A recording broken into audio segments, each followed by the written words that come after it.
Imagine a foggy island on the edge of the known world, a place the Romans called Britannia, the land of barbarians, covered with dense forests, where strange blue-painted warriors lived, worshipping trees and stones. For the greatest empire in human history, this island was a challenge, a mystery, and the beginning of something incredible. Because it is here, on this wind-swept land, that a state will be born that, in 2,000 years, will seize half the world. But first things first. August, the 55th year before our era. A man whose name you definitely know lands on the shore. Gaius Julius Caesar. Yes, that one. He has already conquered Gaul, modern France, and now he looks across the strait at the misty shores of Britain. Why? Well, first there were rumors of untold riches: tin, iron, pearls. Second, the local tribes were helping his enemies in Gaul. And third, Caesar needed a resounding victory for Rome. What could be cooler than conquering the land beyond the edge of the world? The first landing was mediocre. Celtic warriors met the Romans on the shore, and the legionaries, drowning in the waves with their full equipment, were not eager to fight. Caesar captured a piece of the coast, took hostages, and returned. The following year he tried again, with a larger army. More fighting, more negotiations with local chiefs, more returns to Gaul. Britain remained unconquered. Too far, too wild, too much trouble. Almost 100 years passed. Rome became an empire, and so in the 43rd year of our era, the new emperor Claudius decides to finish what Caesar started. Claudius needs military glory. He is lame, stutters, and many at court consider him a weakling. Well, let's see who the weakling is. 4 legions, about 40,000 hardened fighters, land on the southeastern coast. This time, the Romans came seriously and for the long term. Battle follows battle. Celtic tribes fight desperately, but they lack unity. Each tribe lives on its own, with its own chiefs, its own gods, its own feuds. The Romans use this. They bribe some, intimidate others, and defeat third ones. By the end of the year, southern Britain becomes a Roman province. Claudius even personally comes for 16 days to accept the surrender of the local chiefs, show off with war elephants. Yes, he brought elephants to impress the barbarians, and triumphantly returned to Rome. Mission accomplished. But conquest is only the beginning. The real work started afterward. The Romans founded cities. Londinium, the future London, appears as a trading port on the Thames. Camulodunum becomes the first capital. Roads appear, straight as an arrow, paved with stone. You can still drive on some of them today. Forts, villas for Roman officers, baths, and amphitheaters are built. The local nobility learns Latin, wears togas, and sends their children to study in Rome. Romanization is in full swing, but not everyone is ready to become Roman. The 61st year of our era, a revolt flares up in the east of the island. At its head is a woman named Boudicca, queen of the Iceni tribe. After her husband's death, the Romans confiscated their lands, publicly flogged her, and raped her daughters. A mistake. A huge mistake. Boudicca gathers an army, they say 100,000 warriors. The Celts sweep away Roman garrisons one by one. Camulodunum is burned to the ground. Londinium is destroyed, the inhabitants slaughtered. Archaeologists still find a layer of burned red ash there, half a meter thick. In just a few weeks, about 70,000 people died, Romans and their allied Britons. The Roman governor Suetonius Paulinus hastily returns from the north, where he was fighting the Druids. The decisive battle takes place somewhere in central England. No one knows the exact location to this day. The Celts outnumber the Romans 10 to 1, but the Romans choose a narrow valley where numbers do not matter. The legions line up in a wall. Their discipline and armor stand against the bravery and fury of the Britons. The battle turns into a massacre. The Celts flee, but the Romans pursue them, killing even the women and children who had come in wagons to watch their men win. Boudicca, they say, took poison so as not to be captured. The rebellion is suppressed. Britain is under Rome again. After this, the emperors realize conquering the entire island is impossible. In the north, in modern Scotland, live the Picts, warlike tribes who have no intention of submitting or trading. They raid, retreat into the mountains, and attack again. Endless guerrilla warfare. And so, in the 122nd year, Emperor Hadrian comes personally and orders the construction of a wall. Not some palisade, but a real stone wall, 117 kilometers from sea to sea, 4.5 meters high, with towers, gates, and barracks. The border of the empire. Hadrian's wall becomes the northernmost frontier of the Roman world. Beyond the wall are barbarians and fog. On this side is civilization. Roman cities flourish. Britain supplies grain, metals, and wool. The local aristocracy builds luxurious villas with mosaics and underfloor heating. They discuss politics in the baths and watch gladiatorial fights in the amphitheaters. Latin becomes the language of power and culture, and then Christianity arrives, quietly at first, among soldiers and traders. In the 3rd century, already openly. By the beginning of the 4th century, Britain has bishops, churches, and Christian communities. When Emperor Constantine the Great makes Christianity the state religion, Britain is already ready. But empires are not eternal. By the end of the 4th century, Rome is cracking at the seams. Barbarians press from all sides. Legions are needed in Gaul, in Italy, on the Rhine, on the Danube. Britain, a distant province on the edge of the world, becomes an unforgivable luxury. In the 410th year, the last Roman legions leave the island. Emperor Honorius writes to the British cities, "Defend yourselves. You are free. You are alone." 400 years of Roman rule ended overnight. Roads slowly become overgrown. Villas fall into ruins. Cities empty. Latin is forgotten. The old world dies. And from across the sea, new conquerors are already sailing, the Angles and Saxons. They will bring a new language, new gods, and a new history. But that is a completely different chapter. The Romans left. Imagine waking up one morning and everyone who protected your city, maintained the roads, minted coins, judged criminals, everyone just disappeared. That is how the Britons woke up in the 5th century, without an army, without central authority, without protection. And this was not the end of one story. It was the beginning of a completely new one, because others were already looking across the strait, hungry, desperate, hungry for land. From somewhere in the territories of modern Germany and Denmark, boats begin to arrive, long, narrow ships, packed with warriors carrying axes and spears. These are the Angles, Saxons, and Jutes, Germanic tribes for whom home is too crowded and hungry.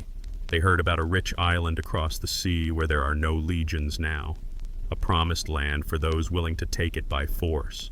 Initially, the Britons resist. Old Roman cities try to defend themselves. Local military chiefs appear. One of them, perhaps, even served as the prototype for King Arthur. Yes, the one with the sword and the round table. But legends are one thing, and reality is another. The reality is this. Wave after wave, the Germans seize the eastern coast, advance deep into the island, pushing the Celts west, into Wales, Cornwall, across the sea to Brittany. By the 6th century, the picture becomes clear. The east and south of the island now speak Germanic languages. Celtic Britain turns into Anglo-Saxon England. The very name England means the land of the Angles, and the former inhabitants are now simply Welsh, which in Germanic means foreigners. The irony of history, the indigenous population is called foreigners in their own land. The conquerors do not create a unified state. Instead, a patchwork of kingdoms emerges. 7 main ones. They are called the Heptarchy. In the north, Northumbria, a mighty kingdom from the Humber to Scotland. In the center, Mercia, the agricultural heart of the island. In the south, Wessex, the land of the West Saxons, plus Essex, Sussex, East Anglia, and the small but important Kent in the far southeast. These kingdoms constantly fight each other. They seize neighboring lands, conclude and break alliances, and kill kings in battle. Power passes from one to another. It is a cruel time, a world of pagans where strength decides everything. Warriors feast in wooden halls, listen to songs about heroes, and wear battle trophies. This is the kind of world described in the poem Beowulf, the oldest work in the English language, where the hero fights monsters and dragons. But at the very end of the 6th century, something happens that will change everything. In the 597th year, a monk named Augustine lands on the shore of Kent. Not that great philosopher from Africa, another Augustine sent by Pope Gregory the Great himself. The mission is simple: to convert these pagan barbarians back to Christianity. King Ethelbert of Kent receives Augustine with curiosity. His wife is a Christian, a Frankish princess. She had prepared the ground. Augustine preaches, shows the wonders of book learning, and promises a connection to the continent, to civilization. Ethelbert is baptized, followed by his people. Augustine becomes the first Archbishop of Canterbury. Canterbury is still the spiritual capital of England. From Kent, Christianity spreads to other kingdoms, slowly, with setbacks. Somewhere a king accepts baptism, dies, and his heir returns to the old gods. Somewhere missionaries perish at the hands of pagans. But gradually, by the end of the 7th century, all of England is nominally Christian. This is not just a change of gods. With Christianity comes literacy, education, and connection with Europe. Monasteries become centers of culture. Monks transcribe books, keep chronicles, and preserve knowledge. It is in the monasteries that the Anglo-Saxon Chronicle, a record that will be kept for more than 300 years, begins to be written. Thanks to it, we know this history. Life stabilizes, kingdoms grow rich, monasteries accumulate gold and silver, gifts from kings and nobles, trade flourishes, tranquility seems to be setting in. And then, at the end of the 8th century, horror comes from the north. The 793rd year, Lindisfarne Island, a sacred place, a monastery on the northeast coast. Suddenly, ships with striped sails appear from the sea, longships with dragon heads on the prow. People spill out of them with axes, wearing chainmail, with light hair. Vikings. They break into the monastery. They kill the monks right at the altars. They plunder gold, throwing sacred books into the mud or burning them. They take the young into slavery. They set fire to the buildings, and they sail away as suddenly as they appeared. This is only the beginning. New detachments arrive every summer from Norway, Denmark, and Sweden. For them, England is rich, defenseless prey. Monasteries are full of gold. Cities are not fortified. Armies are scattered. Vikings raid, loot, and disappear before the kingdoms can gather troops. But eventually, raids turn into something more. The Vikings realize, why sail home every time? They can stay here, take the land, establish settlements. By the middle of the 9th century, the Danes, as the Anglo-Saxons called all Scandinavians, capture huge territories in the east and north. Northumbria fell. East Anglia is conquered. Mercia is cut in half. The Vikings establish their cities. York becomes Jorvik, the capital of the Scandinavian kingdom. This territory receives the name Danelaw, the area of Danish law. By the 870s, it seems that England will disappear. Only one of the 7 kingdoms survived, Wessex in the south. And it is right here, in the darkest hour, that a man appears who will go down in history with the suffix the Great. Alfred, the younger son of the King of Wessex. He was not supposed to rule. He had older brothers. But the brothers died in the wars with the Danes. In 871, Alfred becomes king of a shattered, desperate kingdom. The first years are a disaster. The Danes advance. Alfred flees into the swamps, hiding with a handful of loyal men. Legend has it that he once hid in a peasant woman's hut, and she asked him to watch the cakes on the fire. Alfred pondered the fate of the kingdom and let the cakes burn. The peasant woman scolded him, not recognizing the king. Maybe it is just a beautiful story, but it shows how low he fell. But Alfred does not give up. He gathers an army, strikes an unexpected blow against the Danes, and wins. He concludes peace. The Danes get the north and east. Alfred holds the south and west. The border runs roughly from London northwest. Now he begins to build. Alfred understands. The Vikings will return. He creates a network of fortified cities, burhs. He reforms the army and builds a fleet. He invites scholars from Europe and restores education. He learns Latin himself and translates books into English. The systematic recording of the Anglo-Saxon Chronicle begins under him. When Alfred dies in 901, he leaves not just a kingdom, he leaves the idea of England. His descendants continue the work. His son and grandsons slowly win back the Danelaw. By the middle of the 10th century, all of England is united for the first time under one crown, the Crown of Wessex. But the Vikings have not disappeared. At the end of the 10th century, a new wave of Danish invasions crashes onto the island. The Anglo-Saxon king Ethelred, nicknamed the Unready, tries to buy them off with gold, Danegeld, pays and pays. But this only attracts new robbers. In the 1016th year, the Danish king Canute the Great conquers all of England. It seemed like the end. But Canute turns out to be a wise ruler. He adopts English laws, is baptized, and marries the English widowed queen. Under him, England is part of a vast northern empire, including Denmark and Norway, peace and prosperity. But empires without a solid foundation do not last long. When Canute dies in 1035, his sons quickly lose. By 1042, the old Anglo-Saxon dynasty returns to the throne.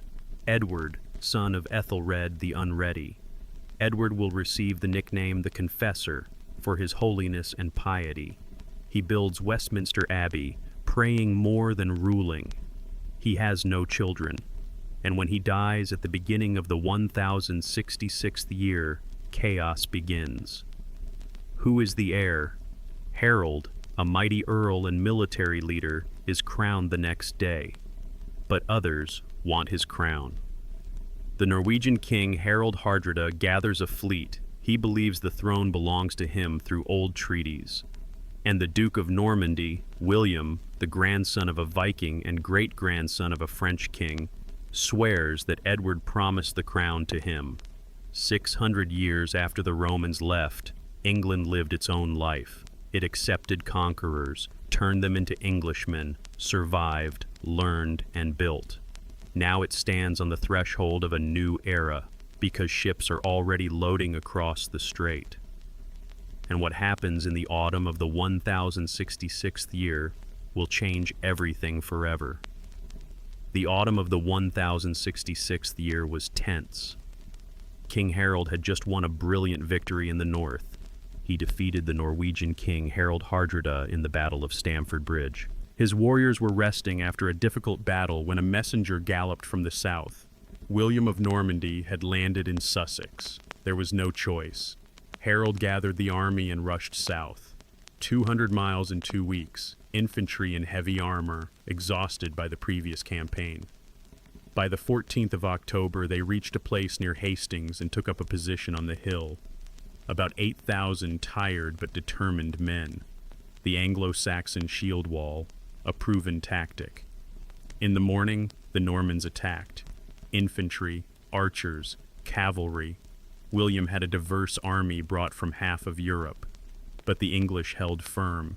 Shields locked, axes and swords hacked down anyone who approached. Hours passed. The Normans suffered losses. It seemed they would not break through. Then William used cunning. He ordered some of his troops to fake a retreat. The English, seeing the enemy retreating, could not resist. They rushed to pursue.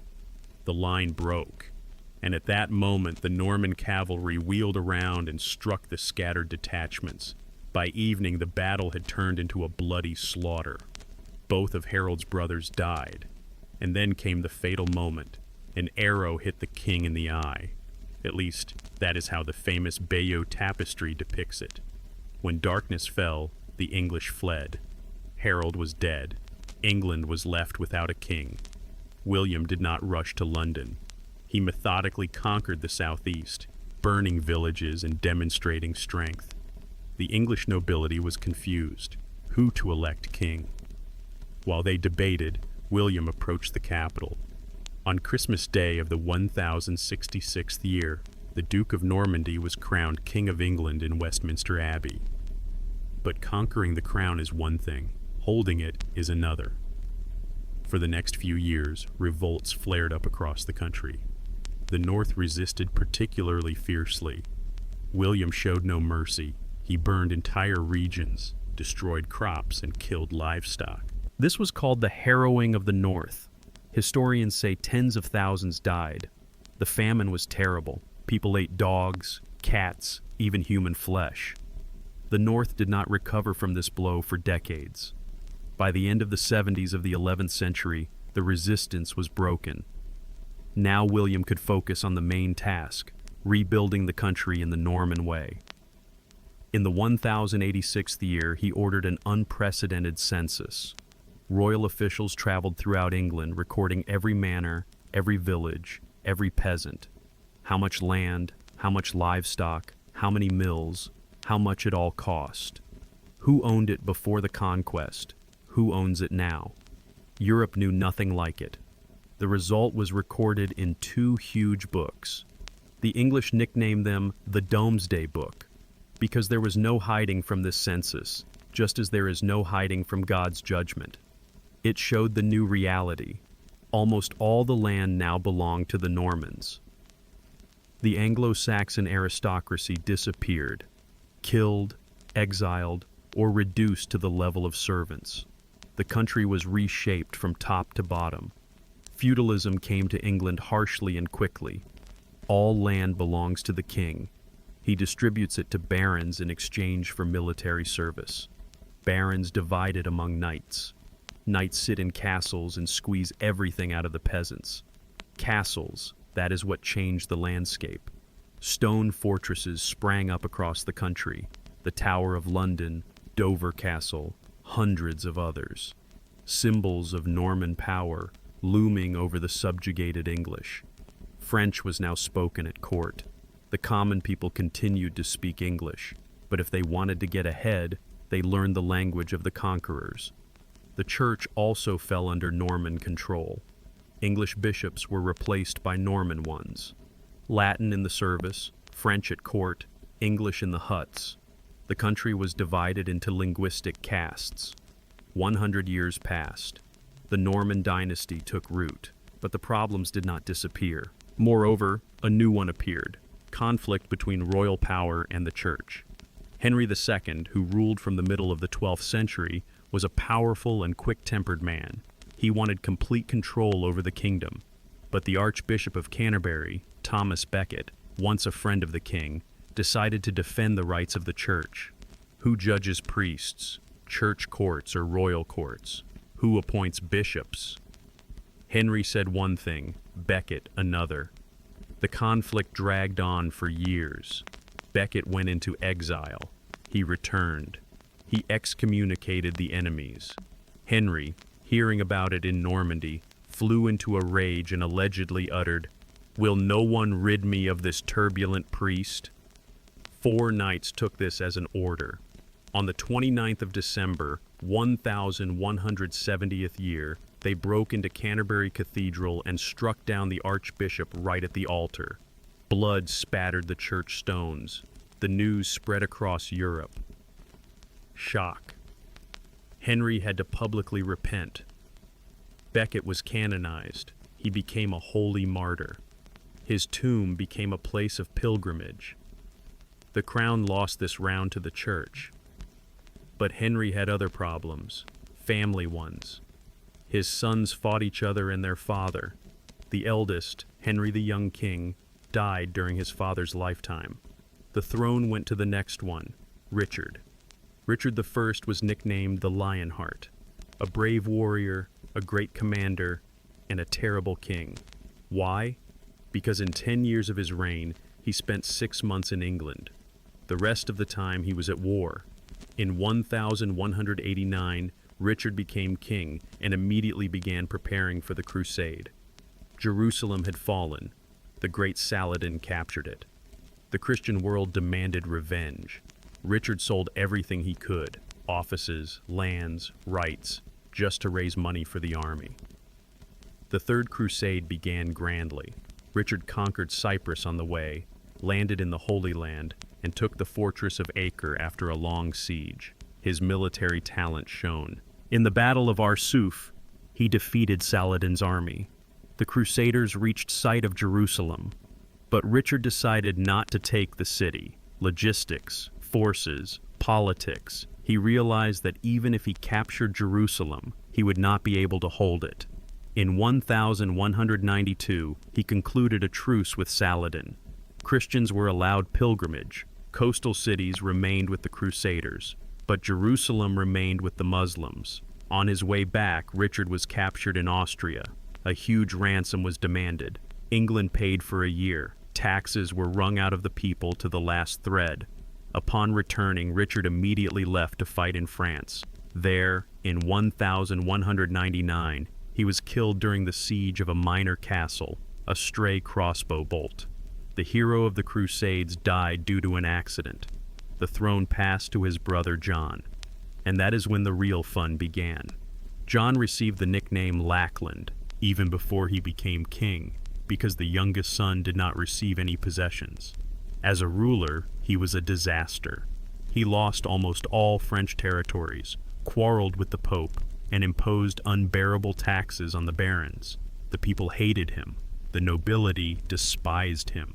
By 1215, the barons rebelled. They gathered an army, captured London, and presented the king with an ultimatum. Either he signs their demands, or war. John was backed into a corner. On the 15th of June, in the meadows of Runnymede near the Thames, the king affixed his seal to the document. The Great Charter of Liberties, Magna Carta, 63 articles limiting royal power. The king cannot levy taxes without the consent of the council. He cannot arrest barons without trial. He must observe certain rights even for ordinary freemen. This was not democracy. It was a feudal oligarchy. The barons defended their privileges, not the rights of the people. But the most important principle was established. The king is not above the law. Power can and must be limited. True, John immediately refused to abide by the charter. A civil war began. He died a year later, leaving a 9-year-old son on the throne. Under Henry III, the charter was confirmed again and again. The king was weak, the barons strong. One of them, Simon de Montfort, a Frenchman serving the English crown, went further than anyone. In 1264, he led a revolt, defeated the royal army, and took Henry himself prisoner. Now de Montfort ruled in the name of the captive king.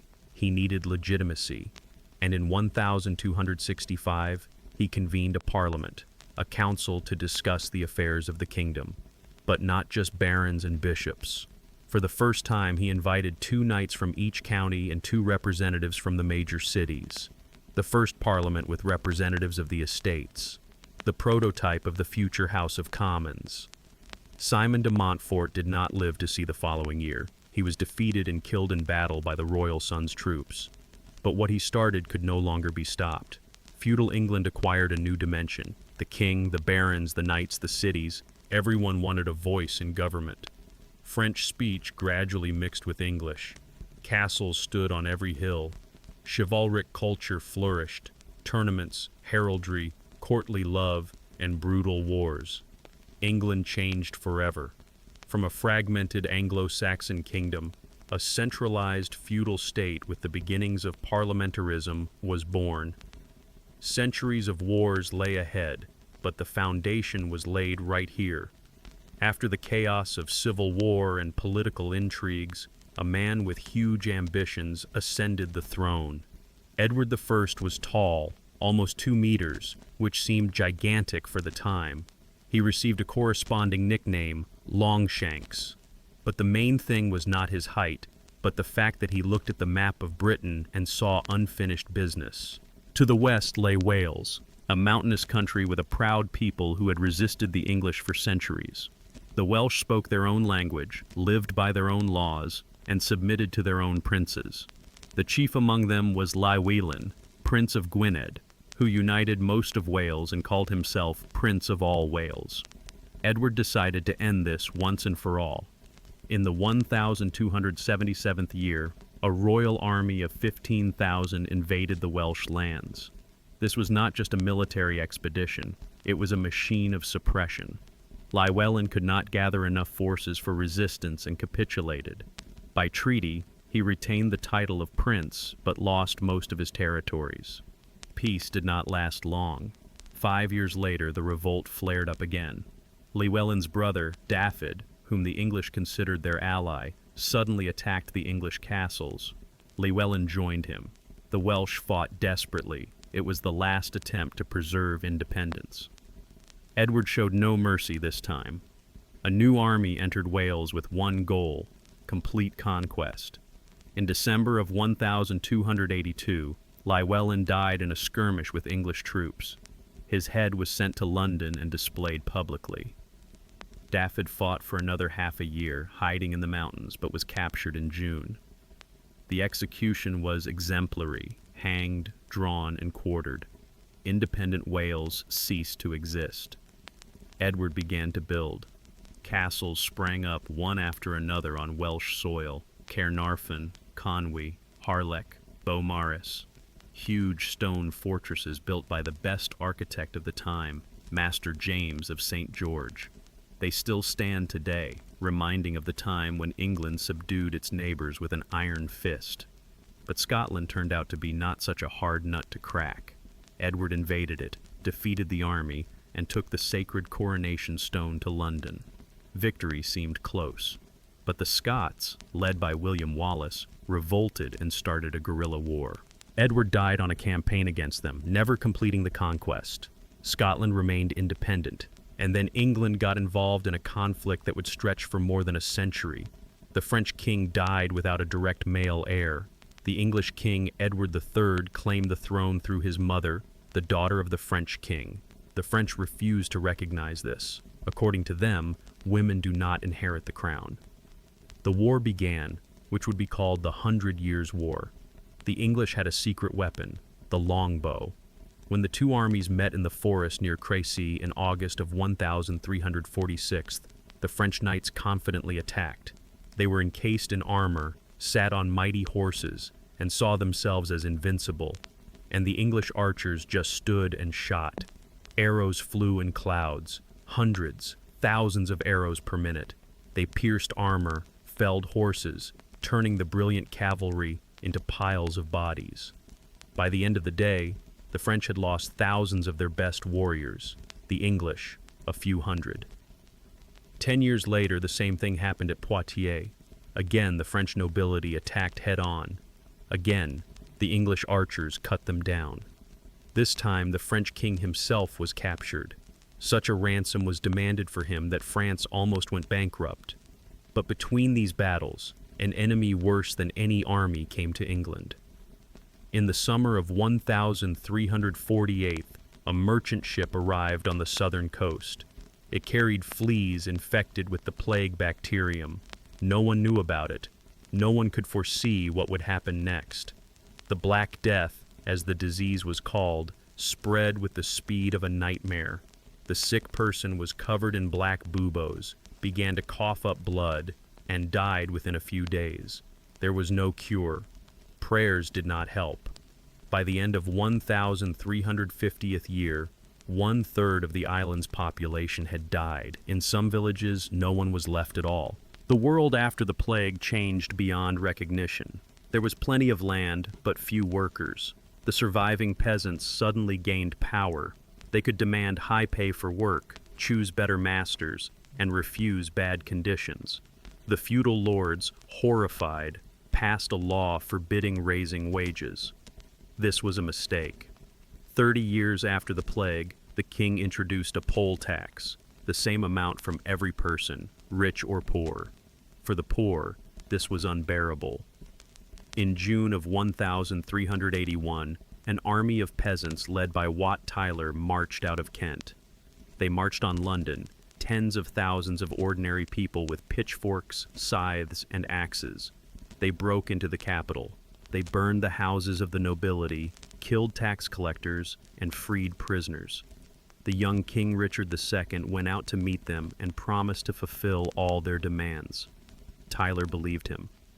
But the next day, during a new meeting, the mayor of London suddenly struck him with a dagger. The leader of the rebellion fell from his horse and the crowd wavered. The army scattered. Royal troops carried out a massacre. They hanged, quartered, and displayed heads on stakes. But the seed was sown. The authorities understood. The people could revolt, and that was more terrible than any war. And the 100 Years' War continued. The young King Henry V landed in France in 1415 with a new army. Near the village of Agincourt, he met a huge French army. There were about 9,000 Englishmen and 40,000 Frenchmen, an insane ratio, but the same story was repeated. Longbows against chivalric cavalry. By evening, 20,000 Frenchmen lay dead. This was the peak. Then only the descent. The French found their leader, a girl named Joan of Arc, who inspired the army to resist. By 1450, the English had lost all their possessions in France, except the port of Calais. The defeated army returned home embittered. King Henry VI turned out to be a madman. Two great houses, the Lancasters with the red rose and the Yorks with the white, began fighting for power. In 1455, the first battle erupted. The War of the Roses lasted 30 years. It was not a war for territory or principles. It was a blood feud. Battles followed one after another. Kings changed like gloves. At Towton, about 30,000 people died in one day. The English nobility was exterminating itself. By the end of the 80s of the 15th century, Richard III of the House of York sat on the throne. He was hated. They said he killed his nephews, the legitimate heirs. Henry Tudor, a distant relative of the Lancasters, returned from exile. On the 22nd of August, 1485, they met on the field near Bosworth. Richard saw a chance to end the war with one blow, to kill Henry in combat. He gathered his best men and attacked, but his horse got stuck in the swamp, and the guard was breached. The last king of the York dynasty died in the mud, cursing his fate. Henry Tudor became King Henry VII. He married Elizabeth of York, uniting the two roses. The war ended. The old nobility was massacred. The Middle Ages died in that mud on the field of Bosworth. A new era was ahead, the Tudor era. Henry VII did not look like a great king. Thin, cautious, stingy. After 30 years of the bloody chaos of the War of the Roses, he inherited a devastated kingdom with an empty treasury and distrustful nobility. But this man turned out to be exactly what England needed. First, he tackled money. Not glory, not conquest, but boring but critically important finances. Henry returned all the lands distributed during the war to the crown. He imposed fines and bail on the nobility. If a baron wanted to receive inheritance rights, he paid huge sums. The system was tough, but it worked. By the end of his reign, the royal treasury was bursting with gold. When he died in 1509, the crown's annual income had almost doubled. He left his son a stable kingdom and full chests. The son would dispose of this in his own way. Henry VIII went down in history not as an administrator, but as a legend of a man. Young, athletic, educated, he was the complete opposite of his father. He wrote poetry, played the lute, and participated in knightly tournaments. Europe admired him. And then began what he is remembered for 500 years later, his wives. The first was Catherine of Aragon, a Spanish princess. They were married for 24 years. A daughter, Mary, was born, but there was no son, and Henry needed a male heir. The dynasty hung by a thread. If he died without a son, the war for the throne would begin again. Moreover, Henry fell in love with a young maid of honor at court, Anne Boleyn. She was smart, witty, and categorically refused to become a mistress, only a wife. Henry became obsessed with the idea of divorce. He appealed to the Pope. He asked for the annulment of his marriage to Catherine. The Pope refused. Catherine was the aunt of the Spanish King Charles V, the most powerful monarch in Europe. The Pope did not want to quarrel with Spain.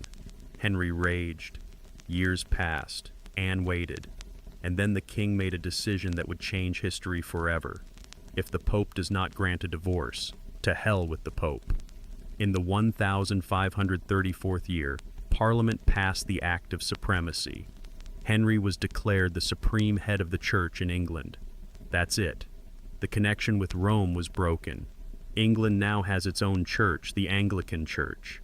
This was not Protestantism in the full sense. Henry retained the Catholic Mass, priests, and all the rites. It was just that instead of the Pope, the king was now the head of the church. Convenient. He married Anne. She gave birth to a daughter, the future Elizabeth. Again, not a son. Henry was disappointed. Anne was accused of treason, almost certainly falsely, and beheaded in 1536. 11 days later, Henry married Jane Seymour. She gave birth to a son, Edward, and died of puerperal fever. Finally, an heir. But at what cost? There were 3 more wives after that. Anne of Cleves, the marriage was annulled after 6 months. Henry did not like her appearance. Catherine Howard, beheaded for adultery. Catherine Parr survived the king. An English schoolchild rhyme: divorced, beheaded, died, divorced, beheaded, survived. But the break with Rome had consequences far more serious than dynastic dramas. Henry began closing monasteries. From 1536 to 1541, about 800 monasteries were dissolved. Lands, gold, and buildings, everything was confiscated. Part went to the treasury, and the king distributed part to the nobility to bind them to the new church. Monasteries were not just religious centers. They were hospitals, schools, and shelters for the poor. Their disappearance left a huge hole in the social fabric. But the king did not care. Money was needed for wars with France. When Henry died in 1547, he was succeeded by his 9-year-old son, Edward, a boy king, sickly and pious. Regents ruled for him, and they decided to see the Reformation through to the end. Under Edward VI, the church truly became Protestant. Mass was replaced by the English service. Priests were allowed to marry. Statues, crucifixes, and all Catholic luxury were removed from the churches. Chapels where prayers for the dead were said were closed. Protestants did not believe in purgatory. These were radical changes, too radical and too fast. But Edward did not live to see the results. At 15, he died of tuberculosis. The throne passed to his older sister, Mary. Mary was the daughter of the rejected Catherine of Aragon, a Catholic to the core. She grew up watching her father destroy her mother's church, how she herself was declared illegitimate. Now she had the power to fix everything. Mary immediately began returning England to the fold of the Catholic Church. She restored the Mass, brought back the bishops, and reconciled with the Pope. She married Philip II of Spain. This caused the fury of the English, but Mary could not be stopped. And then the executions began. Protestant preachers, bishops, and ordinary people who refused to recognize Catholicism were tried for heresy and burned at the stake. In 5 years of her reign, about 300 people were burned alive. hence the nickname Bloody Mary. She died in 1558, hated by the people, childless, and broken. The throne passed to her younger sister, Elizabeth, the daughter of Anne Boleyn, the one who started it all. Elizabeth was 25. She grew up in danger. Under Mary, she was suspected of plots and nearly executed. She learned to survive, to be cautious, flexible, and never show all her cards. These skills would make her the greatest ruler in English history. Elizabeth restored Protestantism, but gently. The Anglican Church became a middle way between Rome and radical Protestantism. She did not burn people for their faith. She wanted peace. "I have no desire to make windows into men's souls," she said. But the main threat came from outside. Philip II of Spain, Mary's widower, decided to return England to Catholicism by force. In 1588, he assembled the Invincible Armada, 130 ships, 30,000 men, the largest fleet the world had ever seen. The Armada left Spain in July. The plan was simple: reach the Netherlands, pick up the Spanish army, and land it in England. But the English did not allow it. Their ships were smaller but faster and more maneuverable. They attacked, retreated, and attacked again. On the night of the 28th of July, the English sent fire ships down the current, burning ships. The Spaniards panicked, cut their anchors, and scattered. The Battle of Gravelines began in the morning. The English fired at the Spanish ships from close range. The wind changed, pushing the Spaniards toward the shore. They could not link up with the army. They decided to retreat, but not south, but north, around Scotland. Storms completed the route. Less than half the ships returned to Spain. The victory made Elizabeth a hero.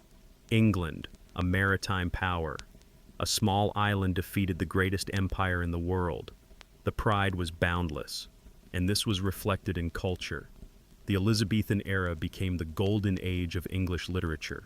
William Shakespeare wrote plays one after another: comedies, tragedies, chronicles. Hamlet, Romeo and Juliet, Macbeth, King Lear. Christopher Marlowe created dramas about power and downfall. Edmund Spenser composed the epic poem The Faerie Queen, celebrating Elizabeth. Theaters were packed. The common people stood under the open sky. The nobility sat in the boxes. The language flourished, enriched itself, becoming a flexible and powerful instrument. Shakespeare alone added about 1,700 new words to English. England now looked overseas too. Walter Raleigh received a charter to establish a colony in America. In 1585, the first settlers landed on Roanoke Island off the coast of modern North Carolina. The goal? To create a base for attacking Spanish ships and finding gold. The colony failed. The settlers starved, conflicted with local tribes. In 1587, a new group arrived, 115 people. Their governor left for reinforcements, but due to the war with Spain, he returned only 3 years later.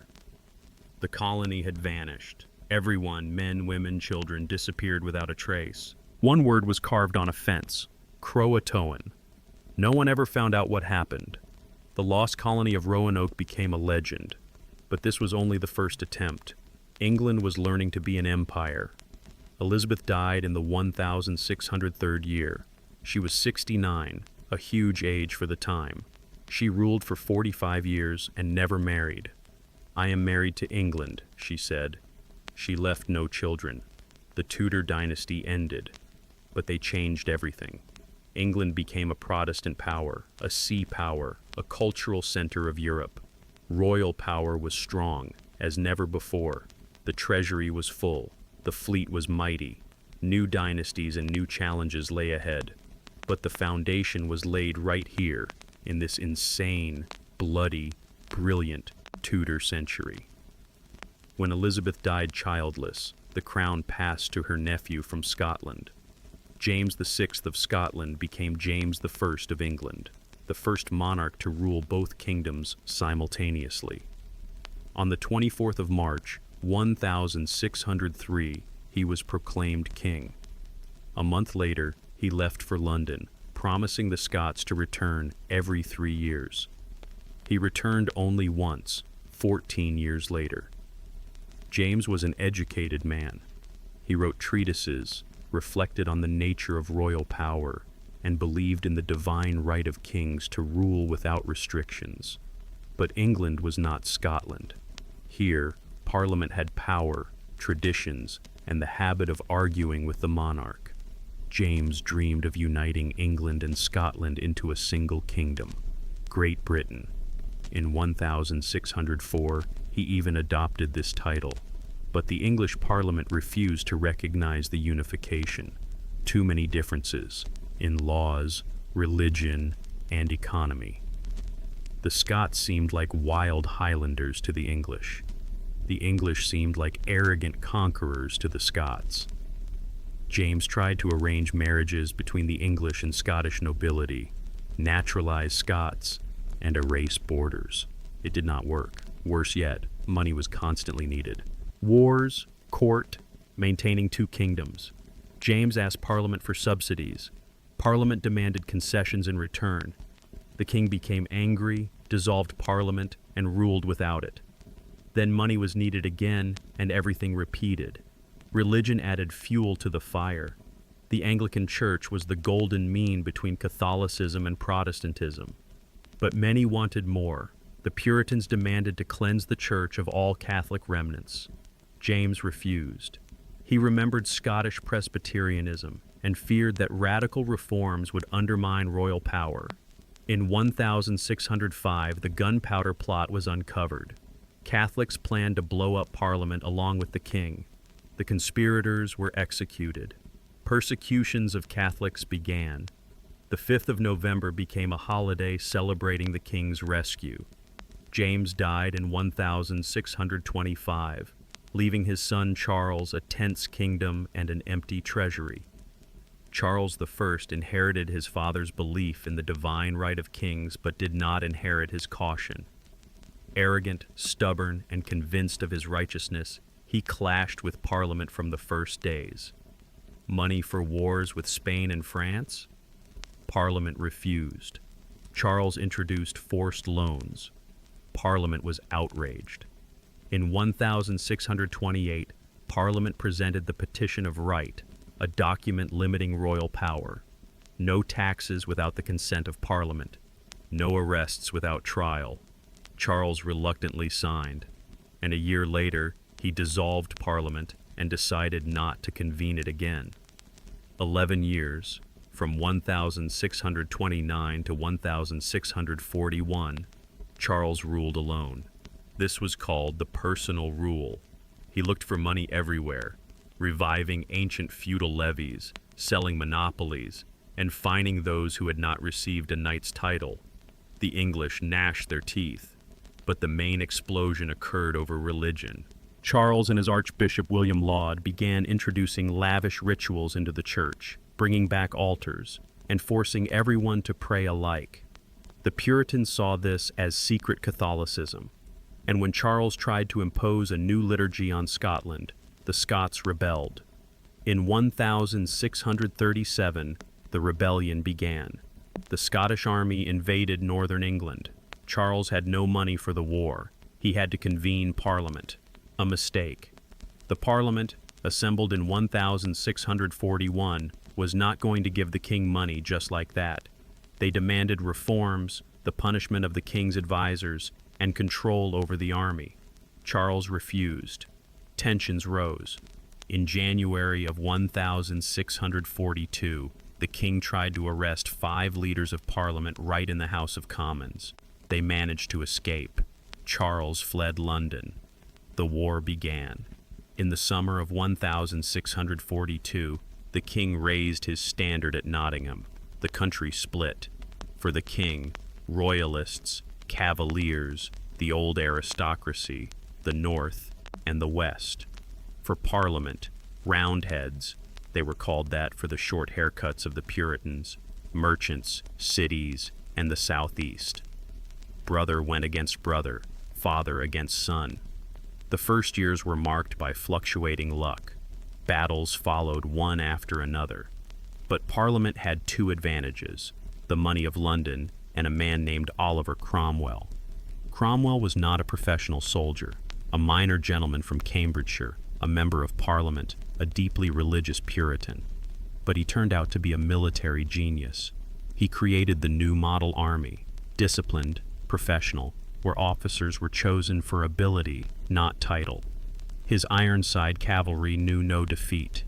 In 1645 at Naseby, the royal army was routed. Charles fled, hid, and tried to negotiate with the Scots in Parliament, but the Scots sold him to the English. The Second Civil War began. Again, Cromwell won. Now a decision matured in the army. The king was done for. As long as he lived, the wars would not end. Radicals in Parliament carried out a purge, expelling all moderates. What remained was the rump, a handful of deputies ready for anything. Charles was tried for treason against the people. He refused to recognize the court. A king cannot stand before his subjects. On the 30th of January, 1649, he was beheaded in front of Whitehall Palace. His last words were, "I go from a corruptible crown to an incorruptible one." The axe fell. The crowd gasped. For the first time in history, subjects publicly executed their lawful king. England became a republic, the Commonwealth. But Cromwell effectively ruled. In 1653, he dispersed the remnants of Parliament and proclaimed himself Lord Protector. Dictatorship under the guise of a republic. Cromwell was harsh. He crushed the royalists in Ireland with monstrous cruelty. The massacre at Drogheda went down in history as genocide. He conquered Scotland. He fought with Holland for maritime supremacy. Inside the country, he established a Puritan order. He closed theaters, banned Christmas, and persecuted drunkenness and debauchery. England lived under military rule. But when Cromwell died in 1658, the system collapsed. His son could not hold on to power. The army and Parliament quarreled. General Monk led troops into London and began negotiations with the son of the executed king. In 1660, Charles II returned triumphantly from exile, the restoration of the Stuarts. The people rejoiced. Enough of the Puritan dictatorship. Theaters reopened. Holidays returned. Cromwell's corpse was exhumed, hanged, beheaded, and his head displayed on a spire. But Charles II was smarter than his father. He understood. To stay on the throne, he had to compromise. He was cheerful, witty, loved women and entertainment. The Merry Monarch, as he was called. Under him, the court turned into a place of luxury and intrigue. But happiness did not last long. In 1665, the plague returned to London. The Great Plague claimed about 100,000 lives, a quarter of the capital's population. The rich fled. The poor died in their homes. Red crosses were painted on the doors. Carts drove through the streets with the cry, "Bring out your dead." And in September of 1666, the fire began. The Great Fire of London. A small bakery on Pudding Lane, a spark fell on the straw. The wind was strong, the houses wooden, the streets narrow. The fire devoured block after block. The city burned for 5 days. When the flames subsided, 13,000 houses lay in ashes. St. Paul's Cathedral was destroyed. Medieval London disappeared. In its place, the architect Christopher Wren would build a new city, stone, with wide streets and a majestic new cathedral. Charles died in 1685. The throne passed to his brother James II, and that's where things got really interesting. James was a Catholic, an open, convinced Catholic in a Protestant country. He began appointing Catholics to important posts, repealing laws against them, and building Catholic chapels. England grew wary. And when James had a son, a Catholic heir, patience snapped. A group of aristocrats wrote a letter to William of Orange, stadtholder of Holland, a Protestant married to James's daughter, Mary. They invited him to overthrow his father-in-law. In November of 1688, William landed with an army. James gathered troops, but no one wanted to fight. Generals defected to William. Even James's daughters betrayed their father. He fled to France, almost bloodlessly. The Glorious Revolution. Parliament offered the throne to William and Mary together, co-rulers, but with conditions. In 1689, they signed the Bill of Rights. The king cannot repeal laws, levy taxes, or maintain an army without Parliament's consent. He cannot persecute for religious beliefs. Parliament must meet regularly. This was a revolution. Absolute monarchy died. Constitutional monarchy was born. The king reigns but does not rule. Power is with Parliament. William dragged England into a major European war. The War of the Spanish Succession lasted from 1700 to 1713. The Duke of Marlborough, a brilliant commander, routed the French at Blenheim, Ramillies, and Malplaquet. England proved that it was not just an island kingdom, but a great power. And in 1707, what James I had dreamed of doing 100 years ago happened. The Act of Union united England and Scotland into a single kingdom, Great Britain, one parliament, one flag, one country. The Scots hesitated for a long time, but money and trade privileges convinced them. The Stuart century ended. A century of revolution, civil war, the execution of a king, a republic, a restoration, and a new revolution. England passed through the fire and emerged different. Parliament won. Absolutism is dead. Ahead is the era of parliamentary monarchy and imperial expansion. When Queen Anne died in 1714 without heirs, the crown was passed to her distant relative from Germany. George, Elector of Hanover, became King George I. He was 54 years old, did not speak English, and was not particularly eager to learn.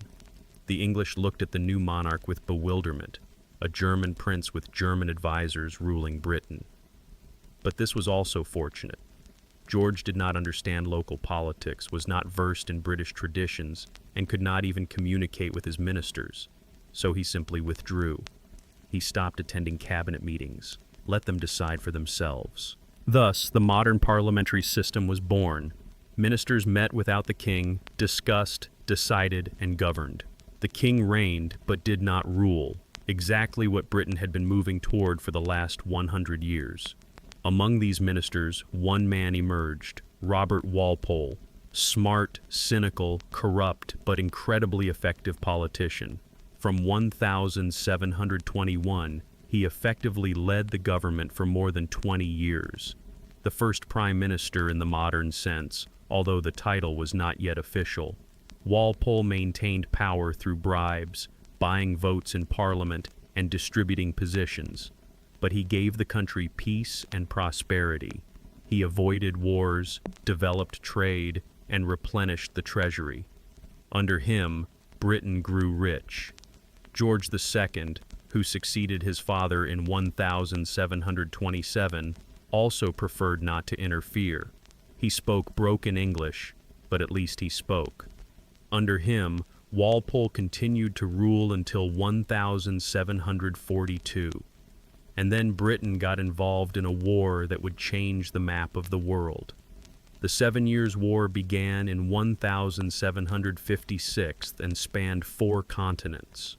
In Europe, Prussia fought against Austria and France. Britain supported Prussia. But the main battles were not in Europe, but in the colonies. In North America, the English and French fought for control of the continent. The French held Canada, the St. Lawrence River Valley, and the Great Lakes. The British, 13 colonies on the East Coast.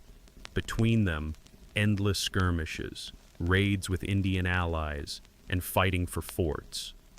The new Prime Minister, William Pitt the Elder, decided to win the war in the colonies, not in Europe. He threw huge resources into overseas campaigns. In 1759, the British took Quebec, the capital of French Canada. General Wolfe died on the battlefield, but the victory was complete. A year later, Montreal fell. France lost Canada. The same thing was happening in India. Robert Clive, a young officer of the East India Company, routed the French and their Indian allies in the Battle of Plassey. Bengal came under British control. France lost its chance to create an Indian empire. By the Treaty of Paris of 1763, Britain received Canada, all French lands east of the Mississippi, several Caribbean islands, and dominance in India. France was thrown out of the New World. The British Empire became the largest in the world.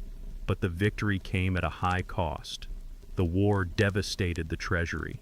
It was necessary to maintain vast territories and armies in the colonies. Parliament decided that the American colonies should pay for their own defense. Taxes were introduced on sugar, on stamp paper, on tea. The colonists were outraged. No taxation without representation, they cried. They had no representatives in the British Parliament, so why should they pay taxes that this Parliament imposed? London did not listen. Tensions rose. In 1775, British soldiers clashed with the colonial militia at Lexington and Concord. Volleys, casualties. The war began. In 1776, the 13 colonies declared independence. Britain did not take this seriously. Could a handful of farmers defeat the army of the empire? But the farmers were fighting for their homes. They found a talented commander, George Washington, and most importantly, France and Spain intervened on the side of the colonies. Revenge for the 7 Years' War. In 1781, the British Army capitulated at Yorktown. In 1783, the peace treaty recognized the independence of the United States of America. The first colony revolted and won. The British Empire received a crack. But while diplomats argued about borders, something much more important was happening in Britain itself. The Industrial Revolution. It started with textiles. In Lancashire, spinning machines were invented that did the work of dozens of people. Looms appeared, driven by water wheels. Small workshops turned into huge factories. Clothes that had been produced manually for centuries now poured from the machines. In the 1760s, James Watt improved the steam engine. Now it was possible not to depend on water. Steam provided energy everywhere. Factories grew like mushrooms. Coal from the mines fed the furnaces. Iron flowed like rivers. Industry exploded. By the beginning of the 19th century, Britain produced more iron than the rest of the world combined. Manchester and Birmingham turned from towns into industrial giants. The population poured from the fields to the factories. Urbanization began. Villages emptied. Cities swelled. But this was not a blessing. Workers lived in slums, worked 14 hours a day, breathing poisonous smoke. Children worked in factories from 5 years old. No rights, no protection. The Industrial Revolution created wealth but distributed it extremely unevenly. And on the continent, a man arose who would challenge all of Europe. Napoleon Bonaparte seized power in France in 1799. By 1804, he proclaimed himself emperor. His armies conquered Europe country after country. Austria, Prussia, Spain, all fell. Only Britain remained unconquered. Napoleon planned an invasion. He gathered a fleet. But on the 21st of October, 1805, off Cape Trafalgar, Admiral Horatio Nelson met the combined Franco-Spanish fleet. 27 British ships against 33. Nelson broke the enemy line, crashed into the center, and turned the battle into close-quarters chaos. British sailors were better trained, shot faster, and maneuvered more precisely. By the end of the day, the French and Spanish lost 22 ships, the British, not one. But Nelson was killed by a sniper bullet from an enemy ship. His last words, "Thank God, I have done my duty." His body was brought to London in a barrel of rum and buried as a national hero. Trafalgar secured British dominance of the seas for 100 years to come. Napoleon could no longer invade, but the land wars continued. 10 years Europe burned in the Napoleonic Wars. Britain financed coalitions, fought in Spain, and blockaded French ports. Finally, in 1815, Napoleon, returned from exile, gathered his last army. On the 18th of June, near the village of Waterloo in Belgium, he met the British army of the Duke of Wellington and the Prussian forces of Blücher. All day the French attacked. Wellington held firm. "Night or the Prussians," he said. In the evening the Prussians arrived. The French army scattered. Napoleon fled, surrendered to the British, and spent the rest of his life in exile on the island of St. Helena. Britain won. It became a superpower, dominance of the seas, a vast empire, industrial might. But discontent was brewing inside the country. The slave trade enriched merchants for centuries. Ships carried slaves from Africa to America, and sugar and tobacco back. But in the late 18th century, the abolitionist movement emerged. Quakers, evangelists, and humanists united. William Wilberforce fought for decades in Parliament for abolition. In 1807, Parliament banned the slave trade. British ships could no longer transport slaves. The Royal Navy began patrolling the African coast, intercepting the slave traders of other countries. But slavery itself remained in the colonies. Planters in Jamaica and Barbados resisted. Only in 1833 did Parliament abolish slavery throughout the British Empire. 800,000 slaves were freed. Owners were paid compensation, £20 million, a huge sum. The freed people themselves received nothing, but at least freedom. And the industrial cities were churning. Workers lived in poverty while manufacturers grew rich. The first protests, strikes, and secret unions began. Luddites broke machines, considering them the cause of unemployment. The authorities suppressed harshly, hanging rebels and banning workers' unions. But the main problem was in Parliament. Only the rich had voting rights. Industrial cities, Manchester, Birmingham, had no representatives at all. But rotten boroughs, disappeared villages, sent representatives to Parliament according to old lists. George III, who ruled from 1760th, went insane in his old age. His son, the future George IV, became regent. Fat, extravagant, mired in scandals, he was a caricature of a monarch. When he officially became king in 1820, he was hated. After his death in 1830, the throne passed to his brother, William IV. An old sailor, simpler and more human. Under him, what had been fought for decades happened. In 1832, Parliament passed the Great Reform Act. Electoral districts were redrawn, the rotten boroughs were abolished, and industrial cities were given representation. The suffrage was expanded. Now not only landowners but also wealthy townspeople could vote. This was not democracy. Women did not vote. Workers did not vote. Out of 24 million people, fewer than 1 million could vote.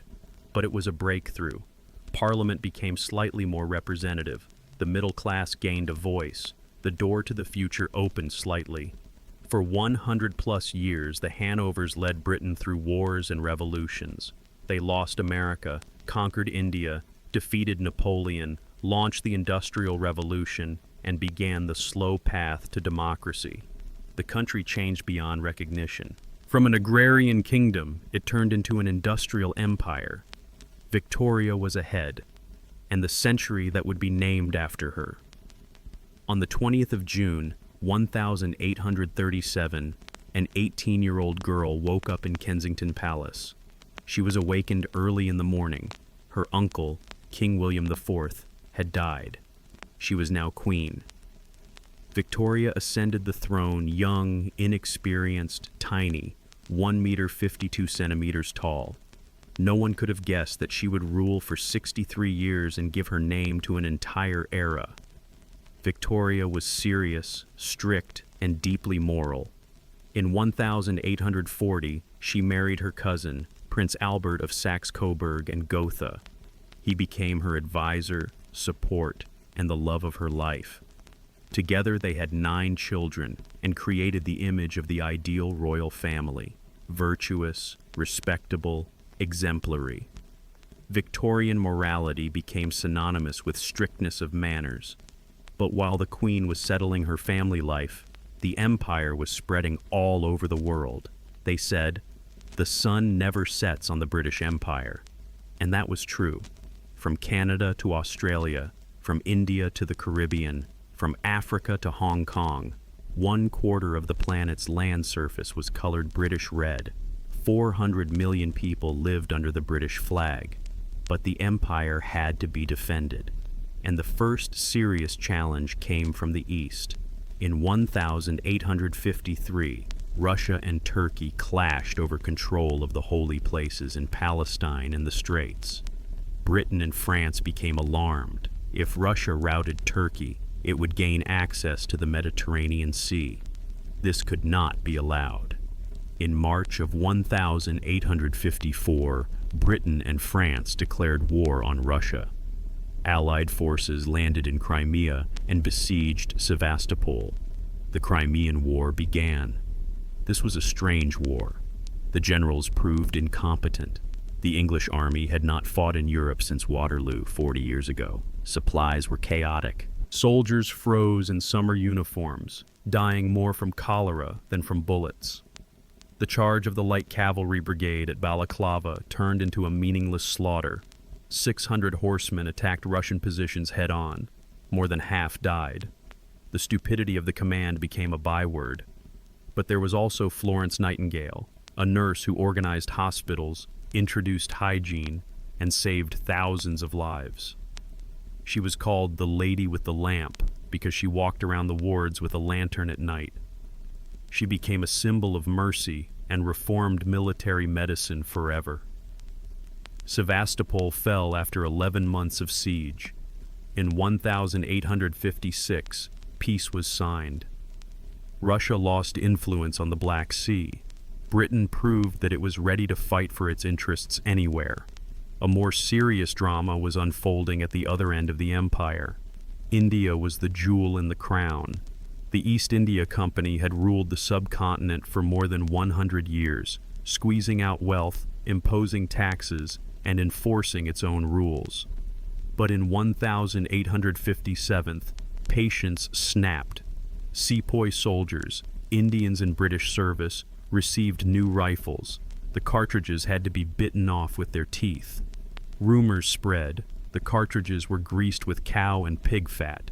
For Hindus, the cow is sacred. For Muslims, the pig is unclean. This was an insult to both religions. The sepoys rebelled. The rebellion swept across northern India. The rebels captured Delhi, proclaiming the restoration of the Mughal Empire. They massacred British garrisons. In Kanpur, women and children were killed. When the British learned of this, the fury was boundless. The suppression was brutal. British troops spared no one. Rebels were tied to cannons and shot. Villages were burned to the ground. By 1858, the rebellion was drowned in blood. But the lesson was learned. The East India Company was dissolved. India came under the direct control of the crown. In 1877, Victoria accepted the title of Empress of India. Now it was not a company colony, but part of the empire. And in the East, Britain was opening new markets, by force. China did not want to trade with foreigners. British merchants found a way, selling opium. Millions of Chinese became addicted to the drug. The Chinese government tried to stop the flow of poison. It confiscated opium. Britain responded with war. The First Opium War of 1839–42 ended with the humiliating Treaty of Nanjing for China. Hong Kong was ceded to Britain. 5 ports were opened for trade. The Second War, 56–60, added more ports, legalized the opium trade, and opened China to Christian missionaries. Britain stopped at nothing for profit. Free trade and liberal values, but only if it was profitable. If not, the gunboats arrived. In Africa, the scramble for Africa was unfolding. European powers divided the continent like a pie. Britain grabbed the most coveted pieces. Cecil Rhodes, a diamond magnate and fanatic imperialist, dreamed of a railroad from Cairo to Cape Town, through solid British territories. Rhodes seized vast spaces in the south. The territories were named Rhodesia in his honor. He believed in the superiority of the Anglo-Saxon race, in Britain's right to rule the world. "We are the best race. We are destined to rule," he said openly. Racism was part of the imperialist ideology, and at home, the Second Industrial Revolution was taking place. The first gave steam and textiles. The second brought steel, chemistry, and electricity. The Bessemer process allowed cheap steel to be produced in huge quantities. Chemical dyes, fertilizers, and explosives were made in factories. Electric lamps lit up the streets. In 1851, Prince Albert organized the Great Exhibition in Hyde Park. The Crystal Palace was built, a gigantic glass and metal structure, a miracle of engineering. Inside, industrial achievements from all over the world were exhibited. 6 million people visited the exhibition. It was a demonstration of power. Look what we have created. Look how great we are. But industrial progress had a dark side. Cities choked on smoke. The Thames turned into an open sewer. The great stink of 1858 forced Parliament to evacuate due to the unbearable stench. Workers huddled in slums, worked to exhaustion, and died young. Gradually, the authorities began reforms. Factory acts were passed, limiting the working day for children and women. Compulsory primary education was introduced. Sanitation was improved. Sewers and water pipes were built. Trade unions were legalized. Slowly, grindingly, the system became slightly more humane. Suffrage was expanded. New reforms were adopted in 1867 and 84th. Now not only landowners but also workers and tenants could vote. Britain moved toward democracy at a snail's pace. Culture flourished. Charles Dickens wrote novels about poverty and injustice. Oliver Twist, David Copperfield, Bleak House. His books exposed the vices of society, evoked tears, and demanded change. The Bronte sisters created dark, passionate stories. Jane Eyre, Wuthering Heights. George Eliot wrote deep psychological novels, and Charles Darwin published On the Origin of Species in 1859. The theory of evolution through natural selection shook the world. The church was outraged. Man descended from monkeys, but science won. Darwinism changed the understanding of life forever. In 1861, Prince Albert died, typhoid, 42 years old. Victoria was crushed. She wore mourning until the end of her life, 40 years in black. She became a recluse, rarely appearing in public. The people grumbled. The Queen takes money but does not work. Republican sentiments grew. But by the end of the century, Victoria had become a symbol. The Jubilees, golden and diamond, turned into grandiose celebrations. The old Queen in black, the personification of an era of stability and greatness. Her subjects forgave her reclusiveness, and the empire continued to grow. But at the very end of the century, something happened that shook confidence. In South Africa lived the Boers, descendants of Dutch settlers. Independent farmers, severe Calvinists. When gold and diamonds were found on their lands, the British decided to annex the Boer republics. The Boers refused. In 1899, the war began. Britain expected a quick victory, an empire against a handful of farmers. But the Boers fought using guerrilla tactics, knew the terrain, and were excellent shots. The British Army suffered defeat after defeat. The Empire mobilized 500,000 soldiers. It began harsh tactics, burning farms, driving the civilian population into concentration camps. Yes, concentration camps, a British invention. Tens of thousands of women and children died in them from hunger and disease. The world was horrified. Liberal Britain, the defender of freedoms, burning farms and starving children. Imperialism showed its true face. In 1902, the Boers capitulated, but the moral victory was theirs. On the 22nd of January, 1901, Queen Victoria died at the age of 81, the end of an era. She ruled longer than any British monarch before her. Under her, Britain reached the peak of its power, the greatest empire in history, the workshop of the world, mistress of the seas. But cracks had already appeared. America and Germany were catching up industrially. Colonies demanded rights. The Anglo-Boer War showed the limits of power. The 20th century lay ahead, a century of wars, revolutions, and the decline of empires. But while the old queen lay in her coffin, her subjects mourned not only her. They mourned the passing world of Victorian confidence, when Britain ruled, and the future seemed boundless. When Victoria died, the throne passed to her son, Edward VII. He was already 60, having waited his whole life for the crown.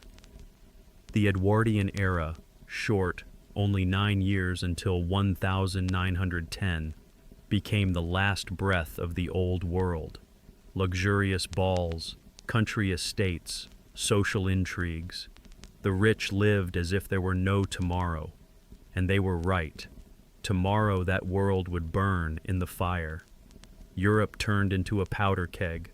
Alliances, an arms race, colonial disputes. On the 28th of June, 1914, the Austrian Archduke was assassinated in Sarajevo. A month later, all of Europe was at war. Britain entered the war in August, to protect Belgium, to stop Germany. It will all be over by Christmas, optimists said. They were wrong by 4 years and 20 million corpses. The First World War was a catastrophe for an entire generation. The British Expeditionary Force landed in France and entered a meat grinder. The Western Front froze in trench warfare, trenches from Switzerland to the North Sea. Millions of people sat in mud, water, rats, and lice. They attacked across no man's land under machine gun fire. They died by the thousands for 100 meters. On the 1st of July, 1916, the offensive on the Somme began. On the first day, the British lost almost 60,000 people, the bloodiest day in British Army history. The offensive continued for months. The result, 400,000 British casualties, a territorial gain of a few kilometers. Verdun, Passchendaele, Ypres, the names turned into synonyms for meaningless slaughter. Gas attacks, tanks, machine guns, the technology of murder perfected itself faster than tactics. Generals sent men to their deaths wave after wave. Poets wrote about the mud, death, and betrayal of the older generation. Sweet and honorable it is to die for one's fatherland. What a lie. In total, Britain lost about 900,000 people killed and deceased, almost 1 million lives, another 2 million wounded. An entire generation was wiped out.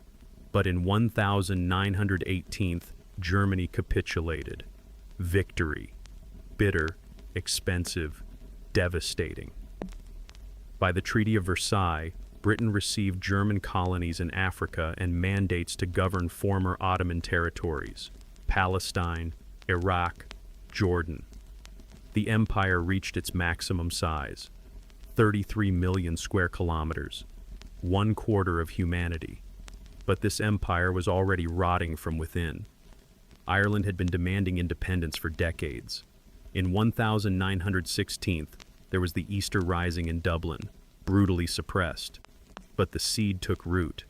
In 1918, Sinn Féin won the elections and proclaimed an independent republic. The War of Independence began. Guerrillas against British troops, ambushes, terrorist attacks, and repression. In 1921, a treaty was signed. Ireland received Dominion status, almost independence, but the northern 6 counties, Protestant, remained part of the United Kingdom, a split that would echo decades later. In 1922, the Irish Free State formally separated, the first crack in the imperial monolith. The interwar years were difficult. The economy faltered. Old industries, coal, steel, shipbuilding, declined. America surpassed production. In 1929, Wall Street collapsed. The Great Depression covered the world. Unemployment in Britain reached 3 million. Hunger marches, strikes, despair. And fascism was gaining strength in Europe.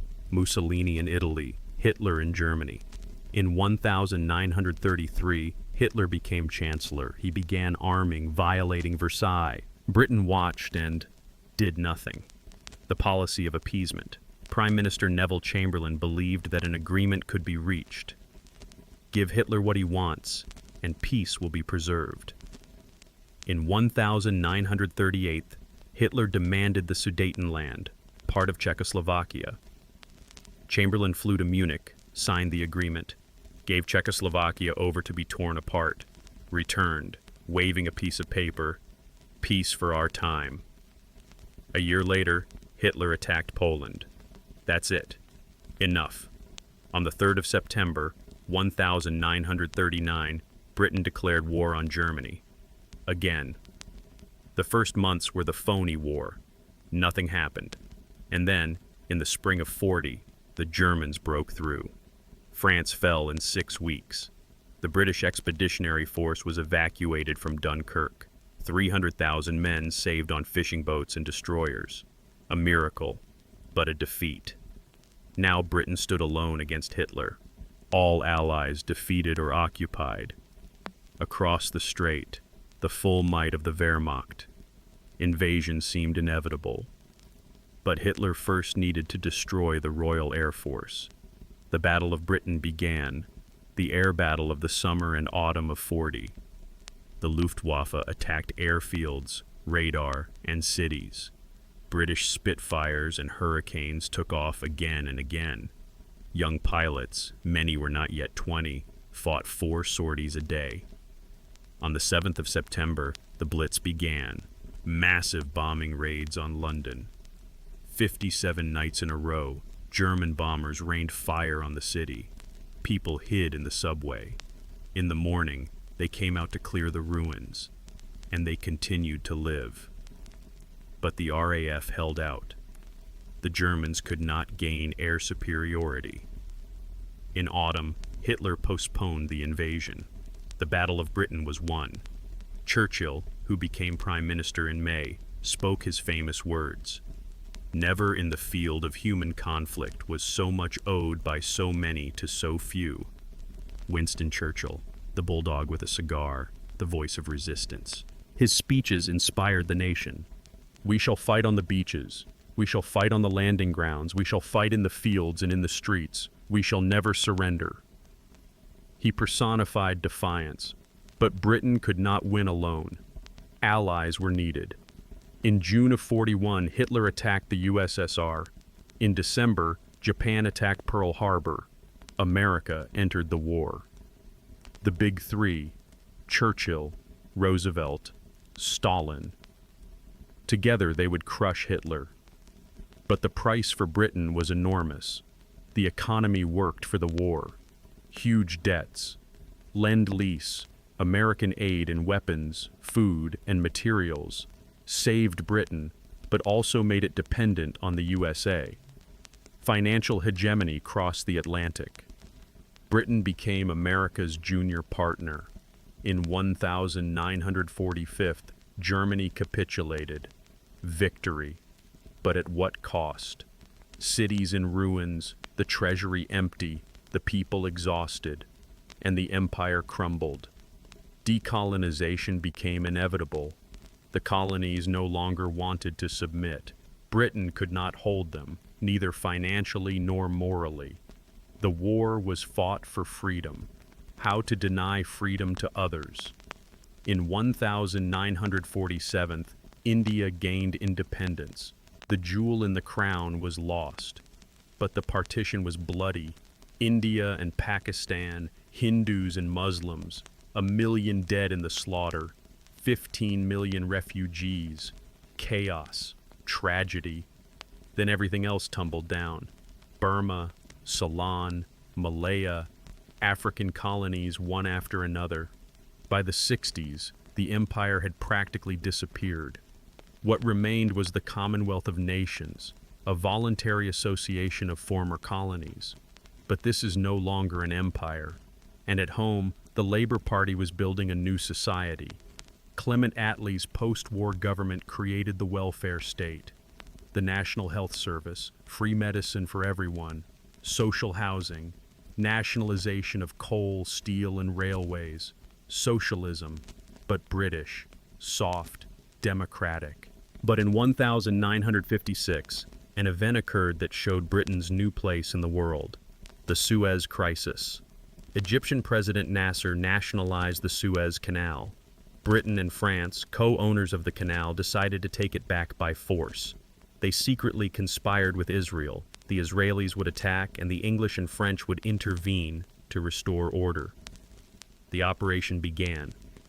But America and the USSR, agreeing for the first time, demanded an immediate halt. America threatened economic sanctions. Britain backed down. The humiliation was complete. Prime Minister Eden resigned. The lesson learned. Britain is no longer a great power. Without America's permission, it cannot act. But culture flourished. The 60s, the swinging 60s. London became the capital of youth and rebellion. The Beatles stormed the world. 4 lads from Liverpool changed music forever. The Rolling Stones, The Who, Led Zeppelin, British rock music conquered the planet. Fashion, art, literature, everything was bubbling. Mini skirts, long hair, the sexual revolution. Old Victorian values were thrown into the trash. Young people wanted freedom, love, and peace. Protests against the war in Vietnam. Counterculture flourished. But the 70s brought a harsh hangover.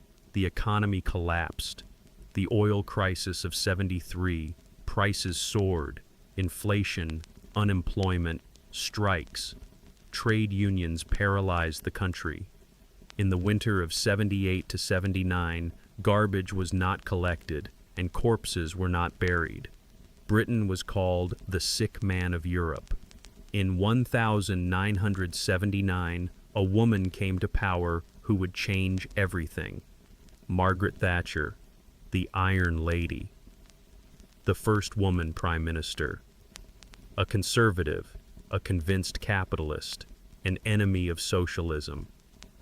She began neoliberal reforms, privatization of state companies, limiting the power of trade unions, lowering taxes for the rich, deregulation of finance.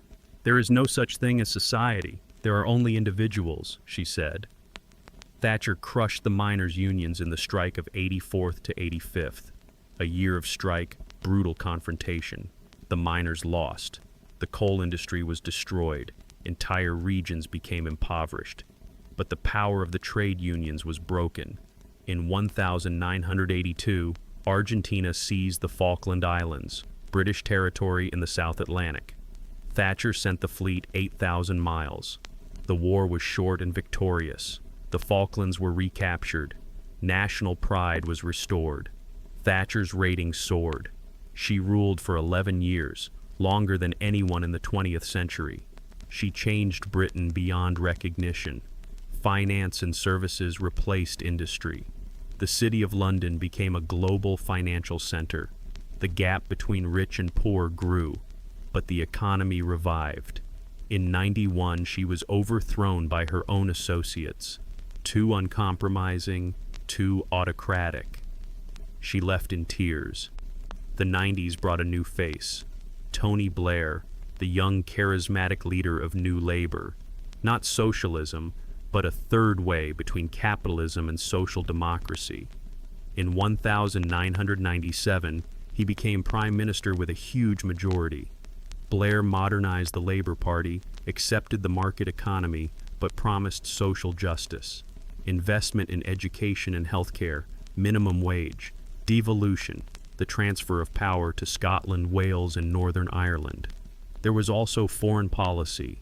Blair believed in liberal interventionism. Democracy must be spread, dictators overthrown, Kosovo, Sierra Leone, Afghanistan, and then Iraq. But that is already the history of the 21st century. The 20th century began with Britain as the world's greatest empire. It ended as a medium-sized European power. 2 world wars, the loss of the empire, economic crises, and social upheaval. From a global hegemon to a partner of America. But Britain survived. It adapted. The language spread all over the world. Culture influenced globally. The city's finances flourished. This was no longer an empire of the fleet and territories. It was an empire of language, finance, and culture. Soft power instead of hard power. The 20th century was a century of decline, but also a century of transformation. The old Britain died. The new one sought its place in a changed world. The 21st century began with hopes. Tony Blair in power, the economy growing, cool Britannia. Britain is young, creative, open to the world. The Millennium Dome in London, new technologies, optimism. And then, on the 11th of September 2001, planes crashed into the Twin Towers in New York. Everything changed. Blair stood side by side with American President George Bush, shoulder to shoulder, the war on terror. Afghanistan, understandable, Al-Qaeda is there. But then Bush wanted Iraq. Saddam Hussein, weapons of mass destruction, a threat to peace. Blair believed him, or decided to believe him. In 2003, despite million-strong protests in London, despite doubts in Parliament, Britain entered the war, America's junior partner, again. Weapons of mass destruction were not found. The war turned into a quagmire. Thousands killed, Iraqis, British, Americans. Iraq fell apart. Blair was called a liar and a war criminal. His reputation was buried in the sands of Mesopotamia. But while soldiers fought in the deserts, a bubble inflated at home. The financial sector grew to incredible proportions. The City of London, a global center. Banks invented increasingly complex financial instruments. Mortgages were packaged, repackaged, and sold. Risks were hidden in the thickets of derivatives. Everyone was getting rich. It seemed like it would last forever. On the 15th of September 2008, the American bank Lehman Brothers went bankrupt. A trigger. The financial system froze. Banks stopped trusting each other. Credit disappeared. Panic began. In Britain, 5 largest banks were on the verge of collapse. The government poured in tens of billions of pounds, nationalizing Northern Rock, saving the Royal Bank of Scotland and Lloyds. Taxpayers paid for the bankers' madness. The recession was brutal. Unemployment soared. The economy contracted. The City of London lost tens of thousands of jobs. The myth of the city as an engine of prosperity was dispelled. Studies showed the hypertrophied financial sector cost the British economy trillions of pounds in lost growth. Instead of serving the real economy, finance sucked resources out of it. In 2010, the Conservatives came to power led by David Cameron, a coalition with the Liberal Democrats. His diagnosis: too much spending, now we pay. The solution: harsh austerity. Budgets were cut. Social programs, healthcare, education, police, everything was cut. Public sector wages were frozen. Benefits were reduced. Tighten your belts. Live within your means. But the pain was distributed unevenly. The poor suffered. The rich continued to get richer. Inequality grew. Cities in the north, the old industrial regions, Manchester, Liverpool, Newcastle, felt forgotten. London prospered, and they died. Factories closed since Thatcher's time. New jobs did not come. People were angry. Whose fault was it? Cameron gave the answer, unintentionally. Immigration, the European Union, Free movement meant that Poles, Romanians, and Bulgarians could come without restrictions. Locals watched their areas change as competition for jobs grew. Right-wing tabloids fanned the panic. UKIP, the UK Independence Party, under the leadership of Nigel Farage, demanded withdrawal from the EU. Cameron thought he would solve the problem once and for all. He announced a referendum. The 23rd of June, 2016, remain in the EU or leave. He was confident of victory. Business was for the EU. Economists warned of the horrors of Brexit. Reasonable people would vote for the status quo, but the campaign turned into a war. Take back control. £350 million a week to the EU. Let's spend it on the NHS. A lie, but effective. Immigration, sovereignty, nostalgia for former greatness. Emotions versus facts. On the morning of the 24th of June, the country woke up in shock. 52% voted to leave. England and Wales, for. Scotland and Northern Ireland, against. London, against. The youth, against. The older generation and the provinces, for. Cameron resigned. The pound plummeted. Financial markets panicked. Europe in shock. What now? Theresa May was appointed Prime Minister. Brexit means Brexit, she said mysteriously. Negotiations with the EU began. Tough, painful, endless. Parliament was divided. 3 years of chaos. May tried to push through the agreement. Parliament rejected it. Again and again. In 2019, Boris Johnson arrived, a disheveled blonde, a jester, and a demagogue. Get Brexit done. Let's get Brexit done.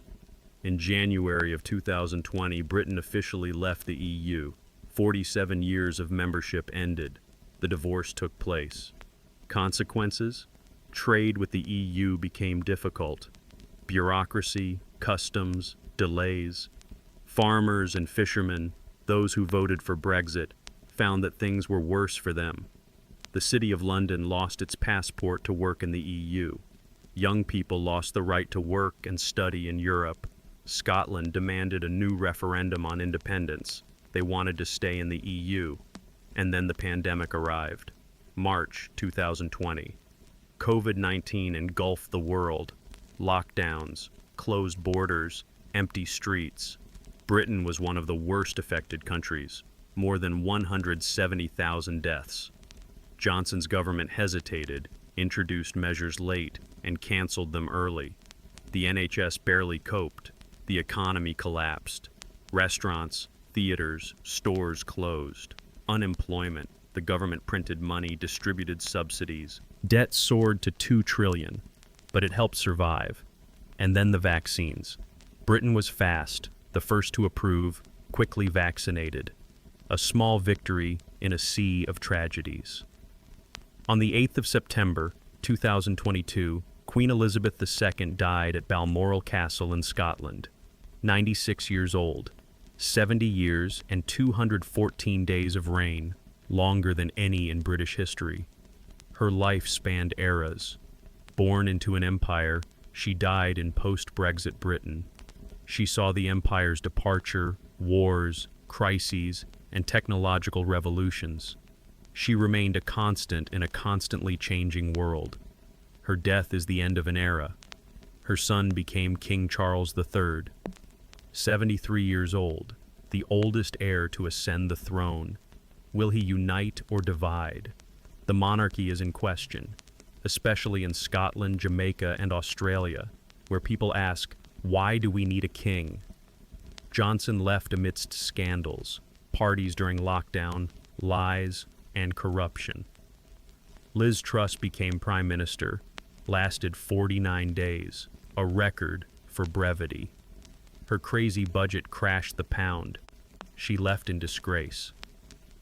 Rishi Sunak, the first Prime Minister of Asian descent, a billionaire, a technocrat. He is trying to stabilize. But problems have accumulated. The economy is stagnating. Inflation has returned. Prices are rising. Wages are not keeping up. The NHS is on the verge of collapse, underfunded for decades of austerity, waiting lists for operations, a shortage of doctors and nurses are striking.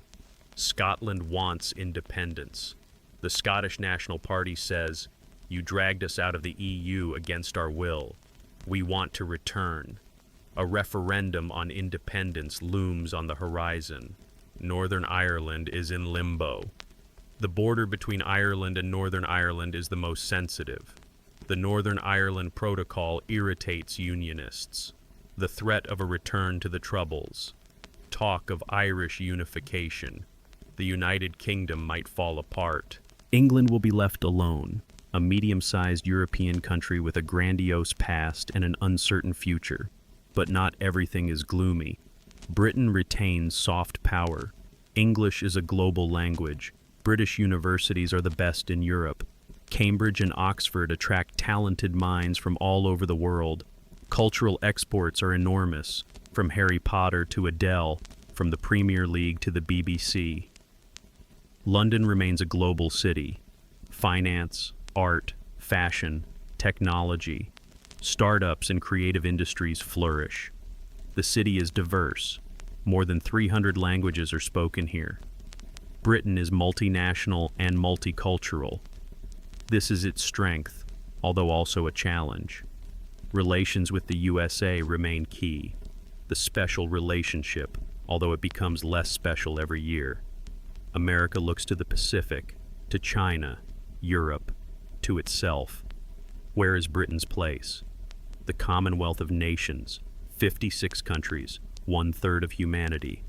But it is a club, not a power block. A symbolic connection, not real power. Britain is looking for a new identity. Global Britain, the slogan after Brexit. Trade agreements with distant countries. But the reality is harsher. The EU was and remains the largest trading partner. Geography cannot be deceived. The climate crisis demands action. Britain was a leader. It closed coal-fired power plants and invests in renewable sources. But more is needed. Faster. 2 million years ago, Celtic tribes lived on this island. The Romans came and went. Anglo-Saxons, Vikings, Normans. The empire grew and shrunk. Britain has always changed, adapted, and survived. The 25th year of the 21st century. Britain is a medium power with a huge legacy. Not an empire, but not insignificant either. Nuclear weapons, a permanent seat on the UN Security Council, the second largest economy in Europe. Influence disproportionate to size. But internally, a crisis of identity. Who are we without the empire, Europeans or Atlanticists? A united kingdom or a disintegrating union? A global player or a regional force? History is not over.